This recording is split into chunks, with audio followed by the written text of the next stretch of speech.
تحریک جوانان پاکستان صوبہ سندھ کے صدر محمد ساجد مغل نے چیئرمین تحریک پاکستان و کشمیر عبداللہ حمید گل کی ہدایت پر ایک زبردست ریلی کا انعقاد کیا۔ ریلی میں سویڈن میں قرآن پاک کی بے حرمتی کے واقعے کو ناقابل مذمت اور شرمناک قرار دیا گیا۔ سویڈن حکومت کی اجازت و سرپرستی میں عید کے روز قرآن کریم کی بے حرمتی کا واقعہ انتہائی افسوسناک قرار دیا گیا۔ ریلی میں معاون خصوصی ملک قربان کی خصوصی شرکت ہوئی۔ کراچی ڈویژن کے صدر علی قادری و انفارمیشن سیکریٹری سندھ سلمان عباسی، صوبہ سندھ کے president women wing Shahana Rao بھی موجود تھیں۔ اس موقع پر نمائندگان کا کہنا تھا کہ سویڈن حکومت کی اجازت اور ان کی سرپرستی میں قرآن پاک کی بے حرمتی کا واقعہ دل خراش ہے، جس کی مذمت کرتے ہیں۔ تحریک جوانان پاکستان کی مرکزی کابینہ و مجلس عامہ نے دنیا بھر کے مسلمان ممالک، بین الاقوامی تنظیموں، بالخصوص مغربی ممالک سے ایسے گھناؤنے اقدامات کی مذمت کرنے اور مستقبل میں ایسے واقعات کی روک تھام کے لیے مؤثر اقدامات کا مطالبہ بھی کیا۔ ہمارا مذہب اس کی اجازت نہیں دیتا،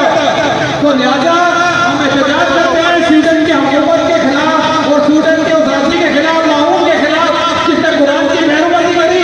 اللہ تعالیٰ اس کو بالکل نابود تو کرے گا، لیکن ہمارا غصہ ہماری پوری طاقت کے ساتھ ہم اس کو ریجیکٹ کرتے ہیں۔ سویڈن میں جس طرح قرآن شریف کی کوئی کی گئی سویڈن میں، ہمیں ان کی گڑی چھوڑ دینا چاہیے، ہمیں ان کی شیمپو یوز کرنا چھوڑ دینا چاہیے، ہمیں ان کی جوتے نہیں خریدنا چاہیے، ہمیں سویڈن کی سفارتخانے کی سوشل بائیکاٹ کرنا چاہیے جب تک ہم کو۔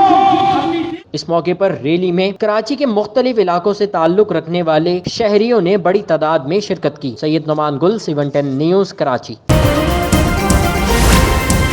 C110 نیوز، خبر کی اصل خبر۔